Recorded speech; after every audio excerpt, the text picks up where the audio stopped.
Good morning, everyone. Can you hear me? Can I get a thumbs up from? Awesome. Okay. We're going to wait here for just a sec.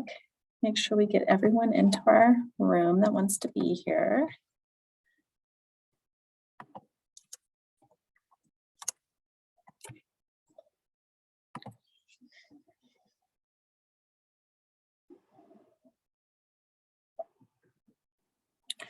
Okay, we have a good number of folks. Thank you all for coming to hear about what is going on in the Student Center in terms of current, as well as some pretty exciting news to share with you about the future. So my name is Pamela Norris, she, her, and hers, and I work here in the Executive Director's Office, working with community engagement and talent development. And I had the opportunity to work really closely with Emily and Rachel on the SHAPE conference. So really want to say thank you to them and thank you for all of you for being here today.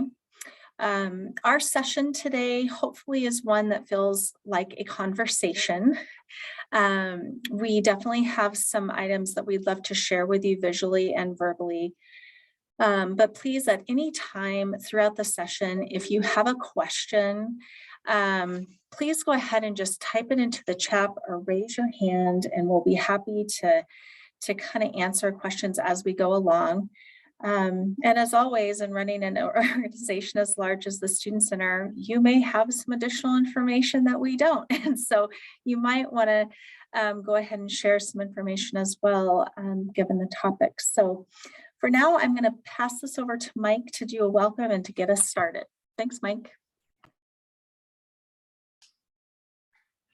You bet, Pamela. I'm also trying to administratively let folks into the meeting. So if we'll keep an eye on that, that will help me as well.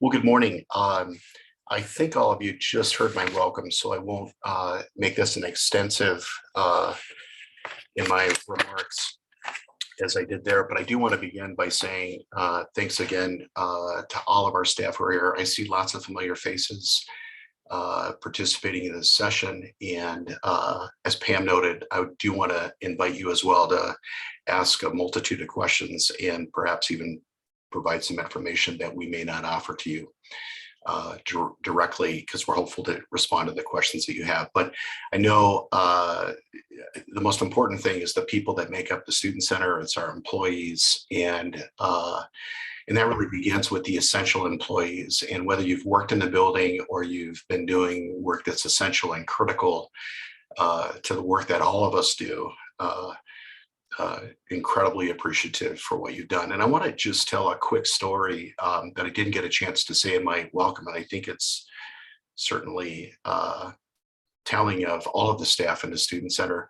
I was walking around, as I noted, on Friday. It was just an amazing day because our Fridays tended to be fairly quiet. And I ran into one of our relatively new supervisors in the building. And I didn't ask the individual if I could tell the story, so I'm not going to divulge who that person is, but it was pretty amazing. And I said to them, just grateful for the work that you've done, for you becoming a new supervisor in the Student Center. If there's anything I can do to support you in your new role, please let me know. And of all the things the individual could have said to me related to additional resources and tangible things that they may need to do their job, the person said, Mike, you could help me with one thing. All I want to do is to become a better supervisor.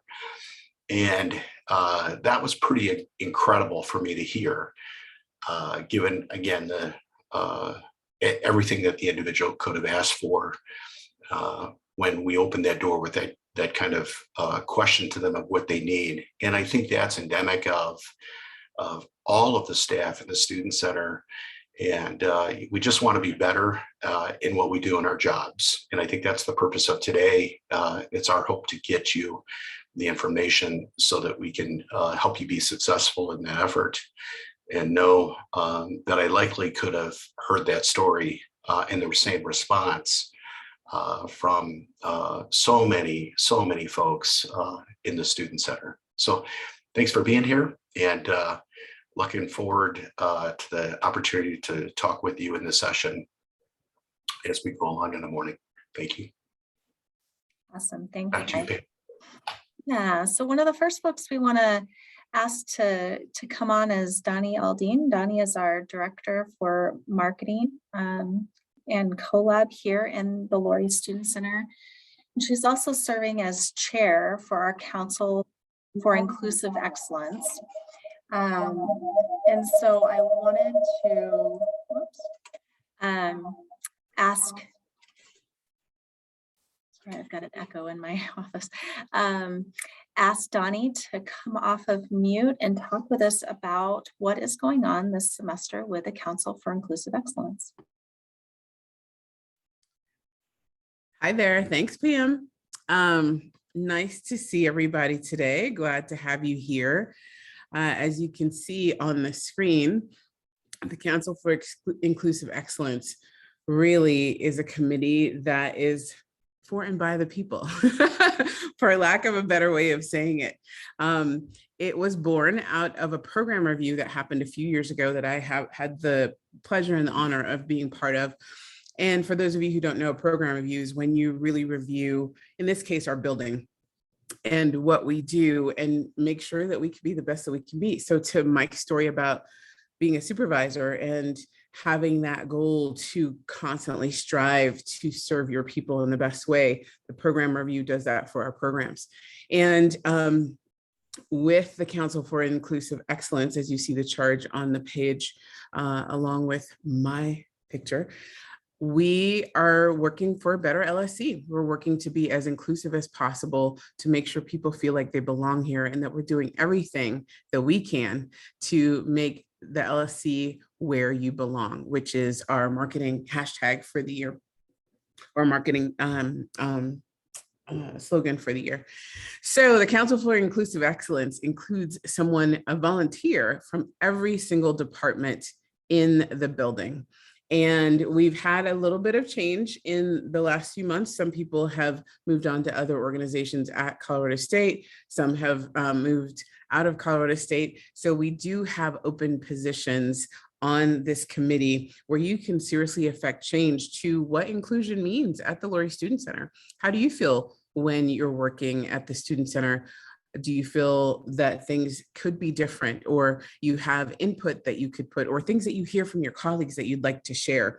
The thing about this council is it's truly an idea bank, and it's really to hear the words and the thoughts, make sure that we're listening to what each department and what each individual is saying about what we could do better with inclusion, what we could do better with belonging, and making sure that everyone at the Lory Student Center feels like they belong. So if you're interested, please let us know. If you go to the Lory Student Center website, interested in being a part, we have a student member as well, and we're looking for more student members. So please, if you're interested, go to lsc.colostate.edu/council. And you will get to our page, and there should be a button there where you could send an email or send one to Pam or Emily, even with Shape, and we'll get the message and we'll reach out to you. But with that, every single department is represented, and we work really hard to make sure that happens.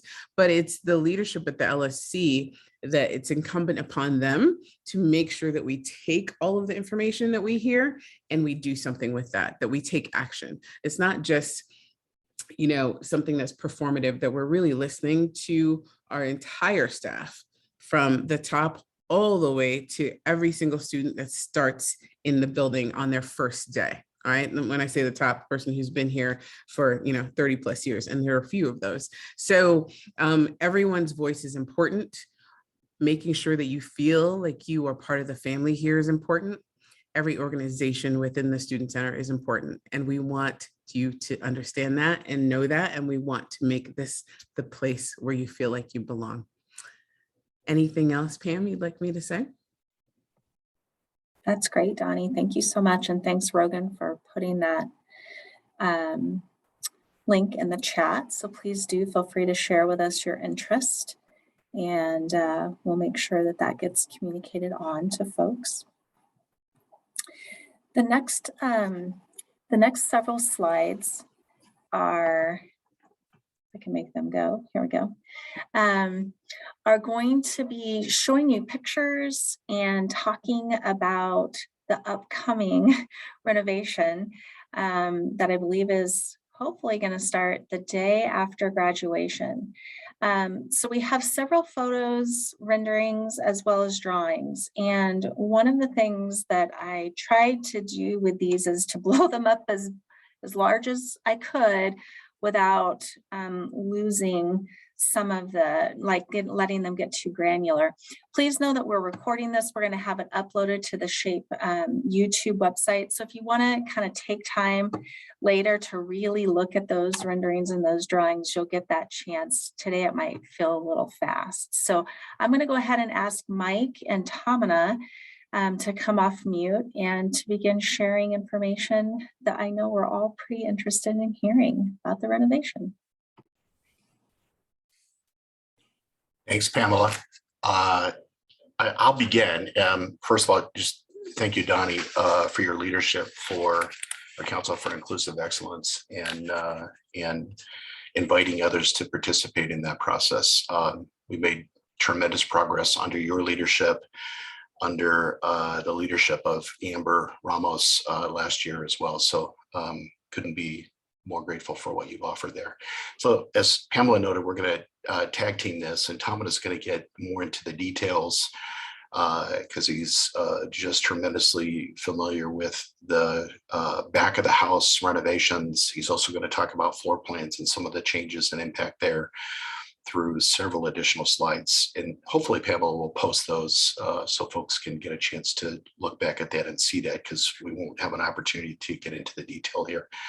Let me, for those of you who are new, give you sort of the broad stroke overview of the project. So as you've heard, it does begin right after graduation. I will preface this by indicating that given the pandemic and all of the supply chain issues and disruptions across the world, that all of this is likely to change. That's one thing we can be assured of. So the project itself is what we label as phase 3 of a 20-year master plan that was published in 2004. So phases 1 included the theater, and 2 then included the central section of the theater of the building, and about 90 million if you toss in relocations and furnishings and so forth was spent on those 2 projects. This project, as I noted in the welcome, is $28 million, which is $4 million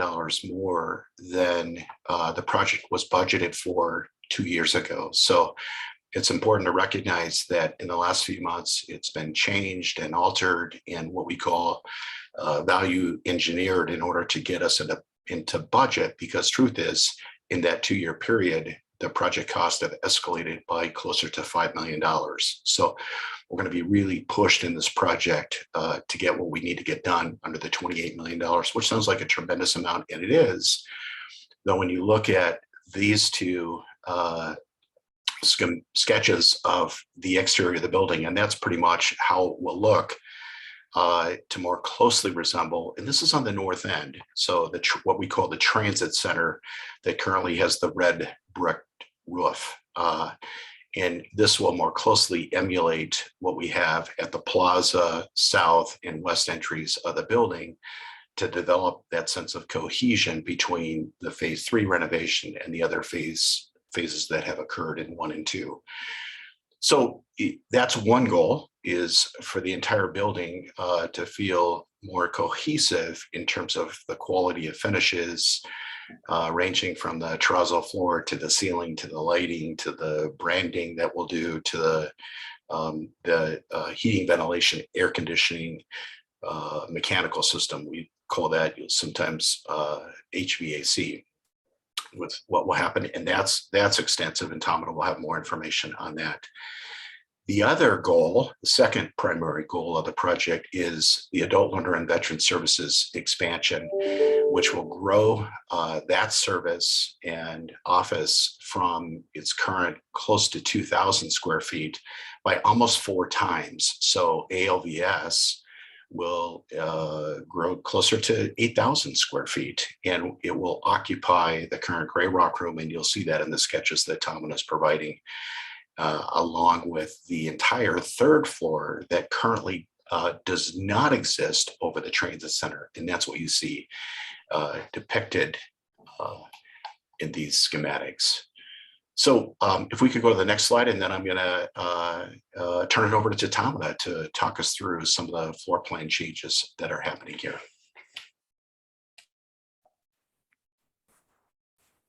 Hello, everyone. My name is Pamela. I work as a director of operations for the student center. My pronouns are he, him, and his. Pam, is it okay if I could share a drawing that I have rather than the one in PowerPoint? Sure, I just stopped sharing my screen. Pamela, if you want to share yours. Okay.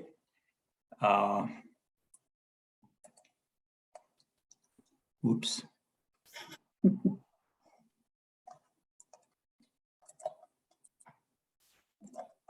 Now, let's see. I had to download this morning to give a better idea. So, is this visible? Yep, thank you. So Mike, I pulled this up. I think this kind of gives a better picture of what is included in the upcoming remodel and what's not. So I have for you here level 100. So to give you a general sense of what's going on, what would be changed. So this, as you can see, is entrance to the transit center on the north end. That vestibule would be replaced.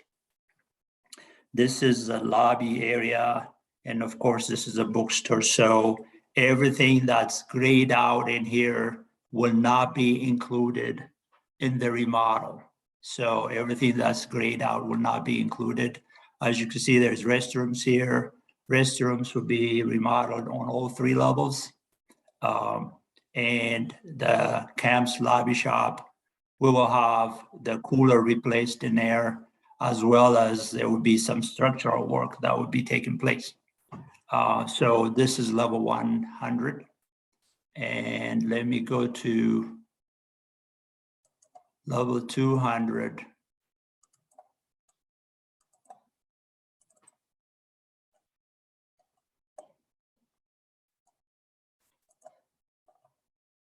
Sorry, I hope this is not delaying the plan. Is this like this? Everybody see this? Okay. So Mike, you can chime in also if I miss something in here. Please do so. So level 200, again, this space right here, if you follow my mouse here, is where the current round take is.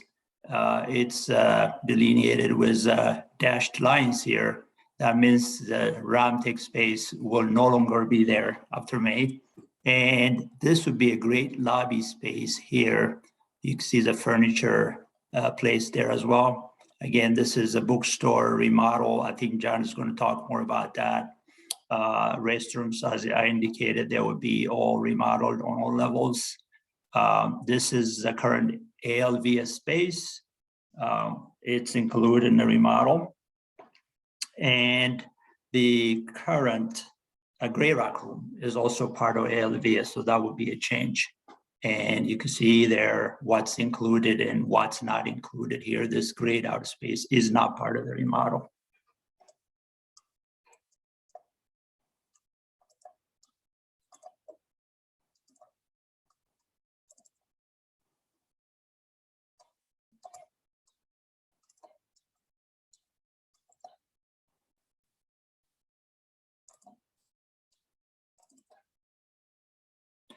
This is level 300. A lot of the spaces, the remodel impacts level 300, even though some spaces like Cherokee Park and the Ballroom will get minimum treatment there. Possibly some lights would be changed in that space, and some of the doors will be replaced. The U Club space is going to be impacted and be remodeled, as well as, again, the restrooms on level 300, and the additional flooring, which would be level 300 on the north end, would be brand new space. That's what Mike referred to, the floor that would be added on top of the current level 200 roof. So again, most of that space, while there are a few additional small meeting rooms included, would be for LVS. Mike, is this helpful? Should I answer additional questions you can ask? I think you did a great job given the time that we have here, and it'll be good to get to some of those questions. And I appreciate you bringing up the broader perspective of the floor plans as well. So in the PowerPoint that you'll receive, you'll have more detail. It'll focus in on just those areas that are being renovated, but the context was helpful. Pamela, maybe if we could go to Bookstore.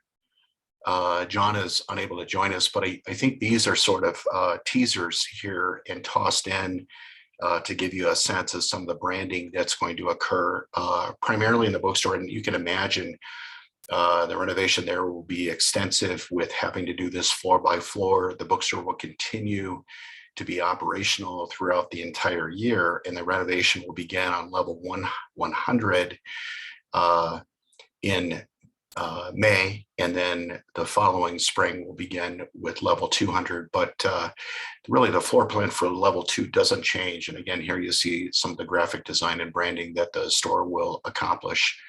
And then I guess the most significant move is that we'll be moving some of the trade books, which are top 10 bestsellers and so forth, to level 100. And I think one of the things John continues to be most excited about is the look of the staircase there. Well, that will look, again, that whole idea that it's more consistent and makes the building feel more cohesive, given the transition of those stairs to look like the other staircases in the building.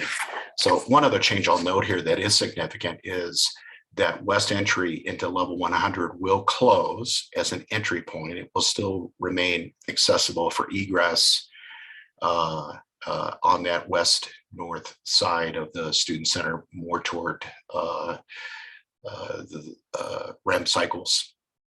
There are recycled cycles that's there. So we'll show a couple of schematics here of adult learner and veteran services in the next slide, where the folks, the architects, have been working very closely with, at this point, Ben and his team determine what that space is going to look and feel like, and more importantly, how it will serve students in that effort. So maybe we hold off questions at this point, Pamela, given what we need to get through. And if folks could just make note or put in the comment, we'll come back to answering questions about the rest of the project. And that may include some of the details that Tom and I can get into. And again, I want to emphasize that a good part of a project like this, typically more than 25%. And again, that's a figure of $6 million is going into the mechanical and HVAC system.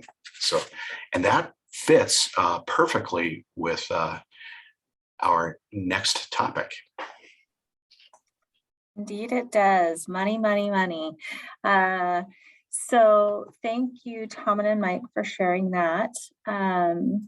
Let's go ahead and ask Jennifer Fisher to come on and talk with us about how we're doing, how the budget's doing this year in anticipation of next year, and a few other. Jennifer's always full of details, so she's got a lot of them here to go through. Jennifer?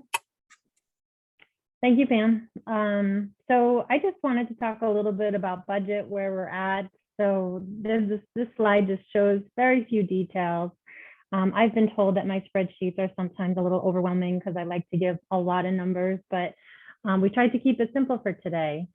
The budgeted revenues for this fiscal year are about $29,383,000. We did budget expenses to be in excess of that. So we will have a loss this year. We expect to have a loss this year. It's no surprise coming out of a pandemic. We are doing the best we can to make sure that to hire students, keep students employed, make sure that we have our venues open for the food court and the services in the building as much as possible. Excuse me. So we have done some things like reduce rent for some areas to make sure that they would want to come back, be able to come back, and afford to come back. So we've done some things in the student center to make it easier for folks to succeed. That's just a sidebar on where we're at, but we wanted to make sure that the services were available. We also, we have a healthy fund balance and reserve balance going into the renovation, which I'm really happy about because I like to make sure that we have money in savings at all times. And Mike feels the same way, which I'm thankful for. So the university did give us some funds last year towards our fund balance because we were coming out of a pandemic and going into a renovation, and we did lose some funds during that time when we were closed. So we did receive $5 million of federal and state funds to help us go into this period of time post-pandemic and renovation. So because of that, we are able to move forward with the renovation, which we're so pleased about, especially since ALVS has been planning this for quite some time, that we wanted to make sure we could move forward. Just a little bit of information. Enrollment is up at about 1,000 students from fiscal year 21, which we're pleased to see. Students are coming back and thriving.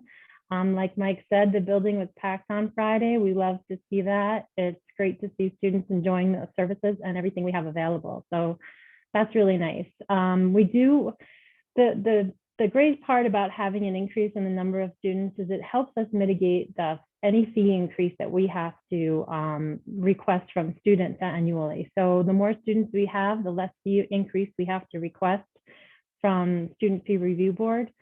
We have historically for quite some time now, I think ever since I've worked here, we've only asked mostly for mandatory increases. So that just means that we have increases that hit our budget, the LSC's budget, that we pass along to students because we can't use self-generated funds to pay for those increases. So that's where we're at right now, and most areas are doing pretty much the same thing.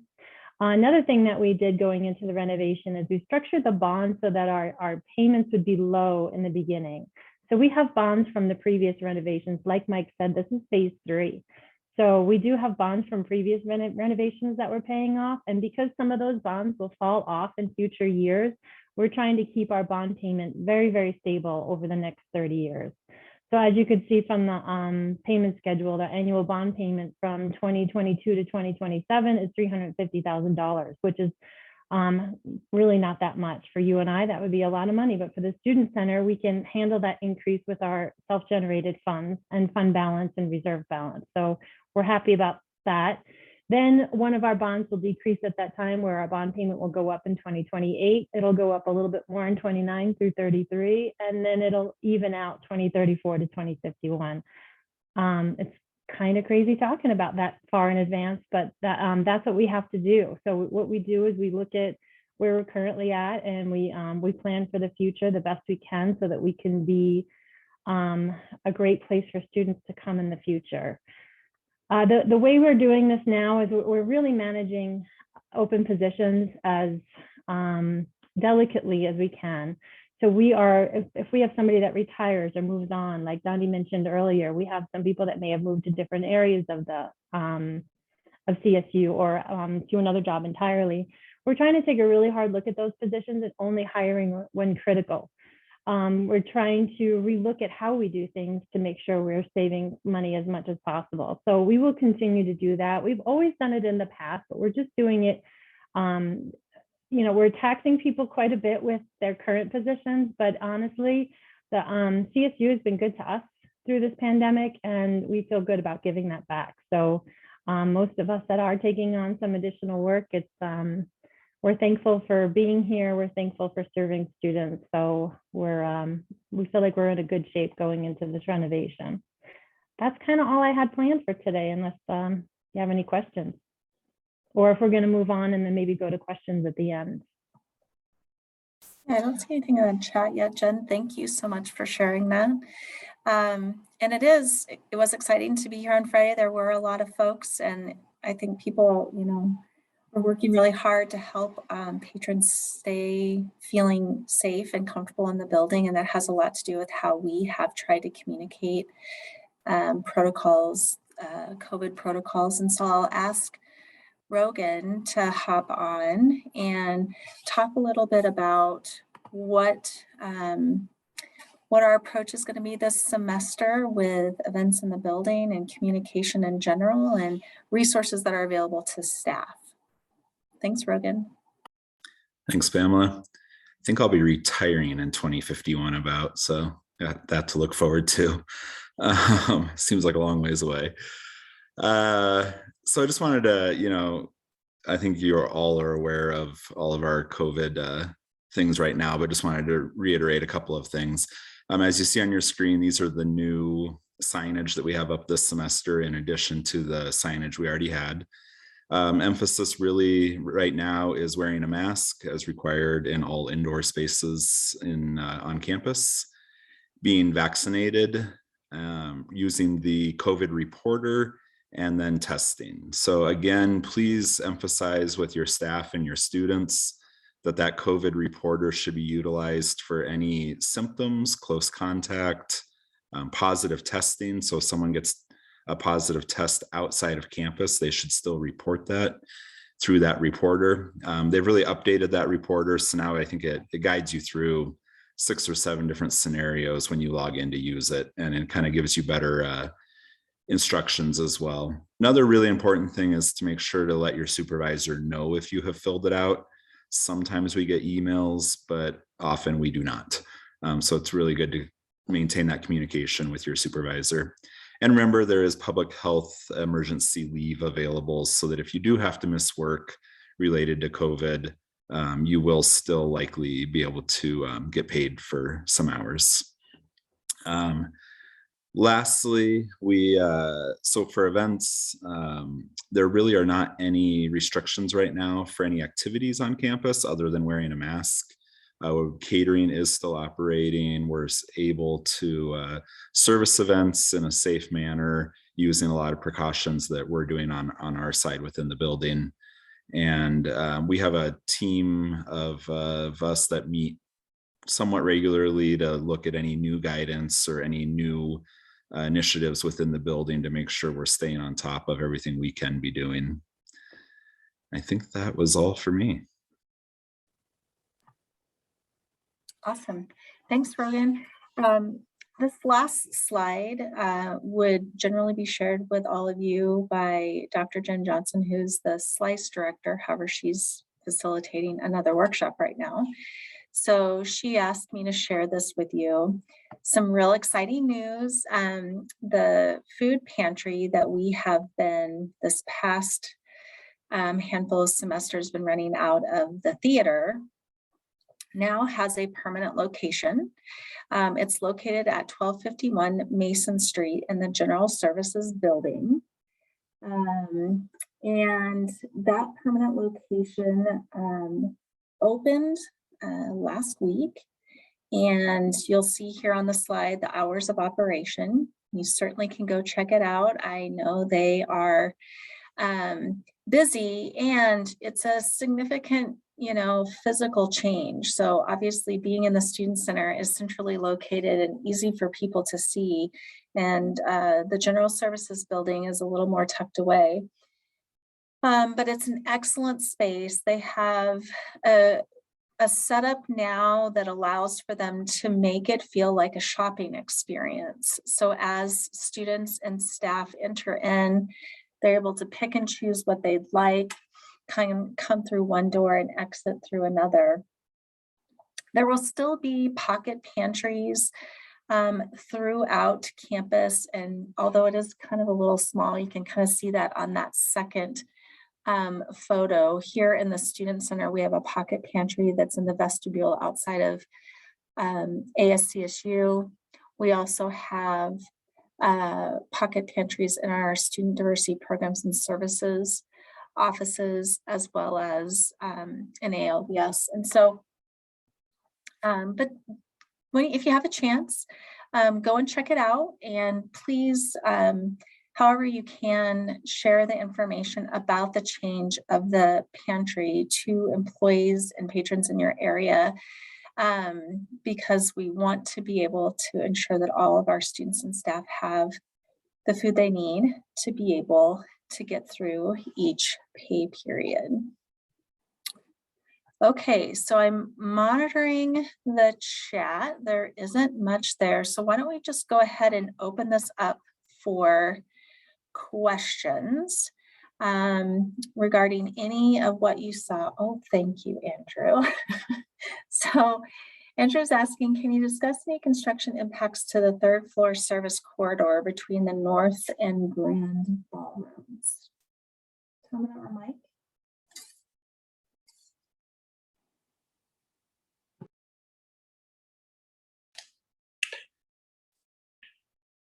Pamela, I'm not sure. Did we, maybe we can exit the slideshow so that we can see folks, and that will be helpful. And maybe I'm just not looking at the right view here. So, hey, Andrew, this topic actually came up, and as you can imagine, it's like we're drinking from a fire hose right now. So going to give our best shot, and Pamela and Rogan, please add to what I've offered. But the question did come up related to access to North Ballroom and from that area. And the architect indicated at this point, it's going to be unimpacted. There'll be some, their catering and offices there will still be accessible, which was the most important question, I think, thing to hear. But I'll say, when the architects really get in there, the contractor, and they begin to work with that mechanical and electrical system, there likely will be times when there may not be electricity into those areas, and so on, as you can imagine. So they'll certainly coordinate with us in that effort. But and then I'll make note too, the North Ballroom and Cherokee Park will serve as storage areas, given there's minimal renovation happening in those areas as well. I mean, I think the hope is to replace carpeting in there, and we may or may not do that as a part of the project, given some of the cost escalation that I described previously. So feel free to come online, Pamela, Rogan, add to anything that I've missed there related to that access, and ask us more about that. Yes, that's correct. As of now, the corridor just past Aspen Grill will not be impacted. Of course, that may change. I'll make note of one other thing too. The flooring in the Aspen Grill itself, in the kitchen of the Aspen Grill, is an alternate, and we'll have a number of alternates like that just to keep us under budget. And my experience has been, when we have alternates, we've typically been able to get those things that are of high priority for us. And I think that's the hope for the flooring in the Aspen Grill kitchen in that back corridor. So more details to come.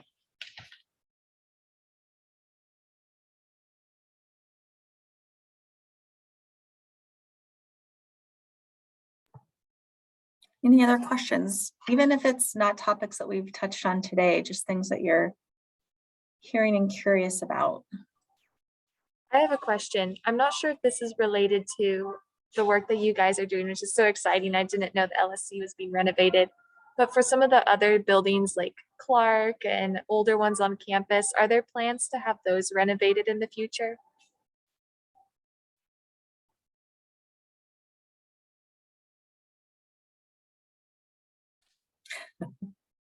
Mike. Pamela, I was waiting for you to respond to that. Elizabeth, that's a great question. I'm not sure the right people are here in this room, and Mike's probably the closest. Was that Alyssa asking that question? I didn't catch her name. It was Elizabeth, I think. Elizabeth. And then Elizabeth. Yes, that Ron was me Mike. here at the mask. Terrific. months Thank ago. you. Thank you for the question. And given our roles in the Student Center, I think everything is fair game. So great question. We need to know about all of these things. Clark specifically has been an interesting one. And I think that there's a fee committee that is run by students that makes decisions about many academic buildings on campus separate from the LSC. That get funded, and that's your UFAB fee, the University Facility Fee Advisory Board.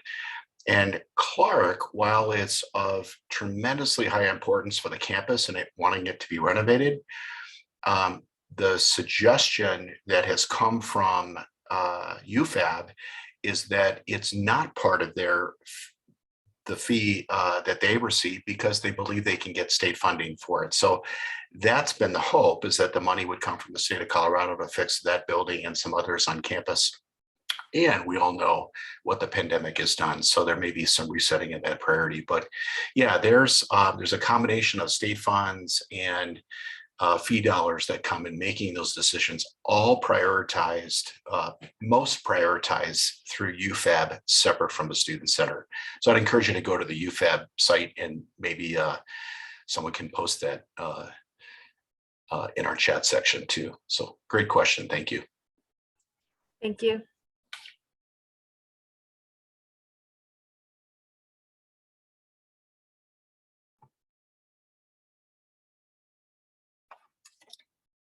Oh, Rogan, you are fast. Thank you. Pamela, there's one thing, yeah, probably not a lot of information. And by the way, the UFAB request, I think, was just due this week, where academic areas and students have been asked to submit those priorities. I'm gonna, of course, Andrew has lots of great questions. So I was gonna mention a little bit about the North End and what happens this summer. So there will be no access into the north end of the building through those transit center doors, both the set of doors that face west and those that face directly north, coming into the north end of the Student Center. Cam's Lobby Shop will not operate during the summer. Transit, bus drivers, and so on will not have access into the building, given that the roof is being raised, and you can imagine there'll be a crane out there, maybe even a couple of cranes that will be bringing in steel. So that's going to be a 3-month period with the intent, and I think the intent is that reopens August 4th to access. Of course, the finishes will not be done on the interior. There'll be some protection, but Cam's Lobby Shop will be open, access to Ramride, campus information, transit will open in time for the first day of classes. So they're going to be severely restricted during that summer period, and there'll be alternative access to the building coming in from the the west side, the bookstore entry and so forth. And again, there's coordination of our elevators, our freight elevators, and all that stuff that Pamela is working on and coordinating. The dock access is going to be impacted very little. That also came up, Andrew, this past week.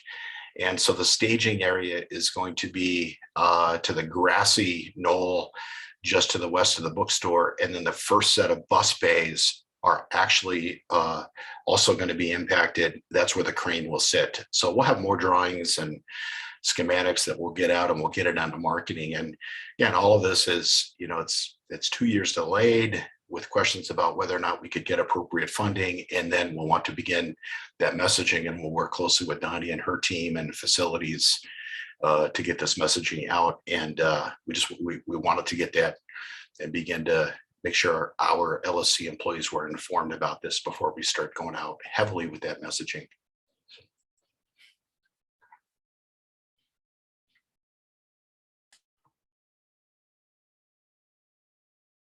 So Andrew, does that answer your question that you had all the way?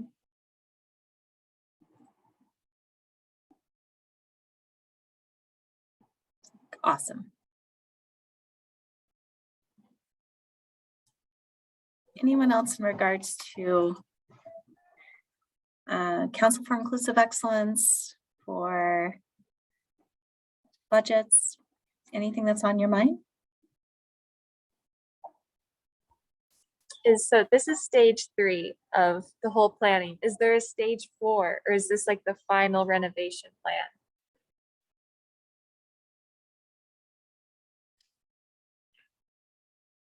I'd love to hear Pamela and Rogan's perspective, especially if Rogan's going to be around till 2051.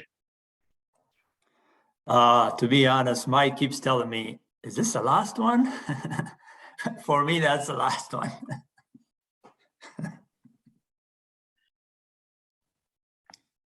So I believe, yes, stage 3 is it for this round. And then we start in on the next 20-year plan and have stage 1 again in 25 years. Maybe I'm not giving official data here, but we'll have some, like Mike mentioned, North Cherokee Ballrooms are getting a minimal touch. So there will be some future internal mini projects that we do in the next years to touch some of those kind of spaces. But for the overall renovation, yes, this will be the final stage. Is that right, Mike? I think you're right on. And so I was going to ask for Elizabeth to take on that next stage after phase 3 here. So Elizabeth, begin by joining the LSC governing board, and let's start thinking about the next 20-year plan, as Rogan and Pamela have alluded to.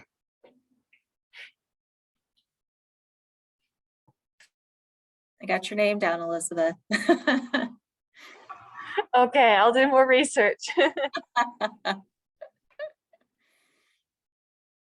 I also want to acknowledge that we have a couple other experts here on the call. Stephanie Tomasini is here if folks have any questions regarding COVID leave, public health leave, anything that's kind of coming up in their areas that you might want to just ask her here. We also have Amber, who's here as the Director of Campus Activities, if you'd like. Oh, she's shaking her head at me. If you have any questions regarding upcoming events that are coming out from RAM events or anything that's happening with campus information and the arts in the building, she's our resident expert. So any other questions that you all have?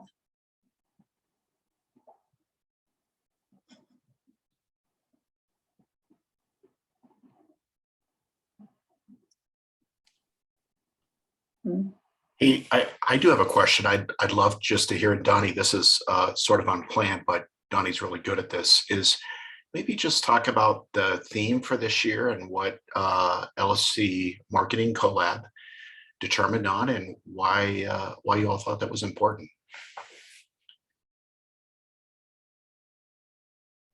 Sure, I had to find my unmute.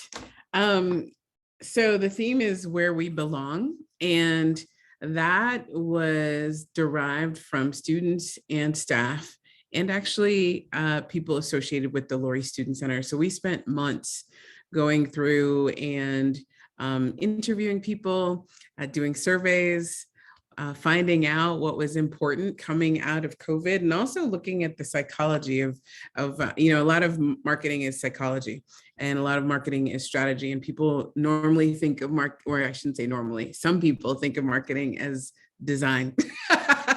Design is part of marketing, but it's really the messaging and the thoughts behind the messaging. So we spend a lot of time finding out, what do people think and what do they want, and how will we help with that? And so in finding out what people wanted, especially students, a lot of the students, it was all about the we, right? Not about you, because in the past we've talked about, hey, we're here for you. And they really talked about wanting it to be we, like we do this together, and we want to know that we're all together and that we do belong here. Again, a theme for the Council for Inclusive Excellence, and part of the theme for the principles of community with Colorado State. So yeah, I was thrilled to see that. And we started with, first we asked people what they thought about certain slogans that we'd come up with and presented some to them. We asked people to submit slogans, and then we pared it down to about 20. And then from those 20, presented it to a number of groups, student groups and staff groups.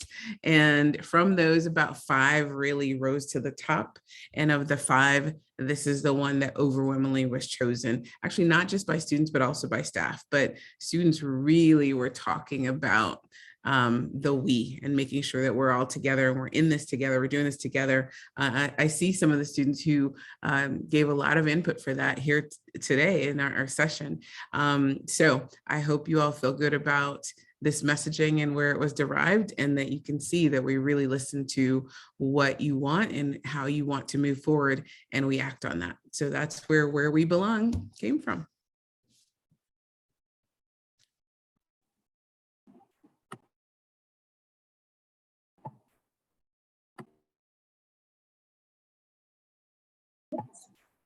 Awesome, Donnie, thank you.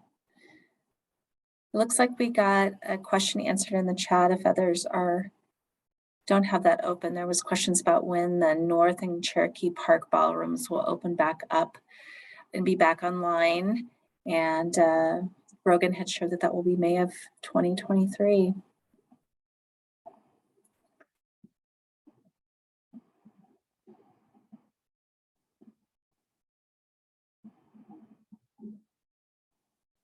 Any other questions?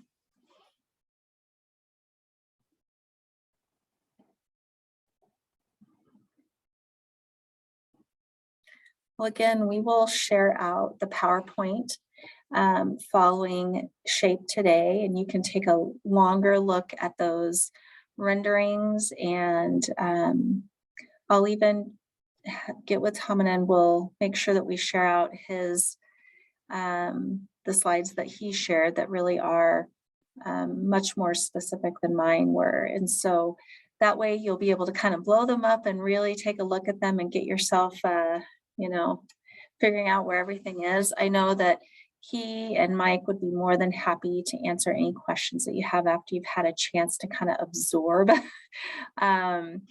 those renderings and what they look like, as well as any of the other topics that we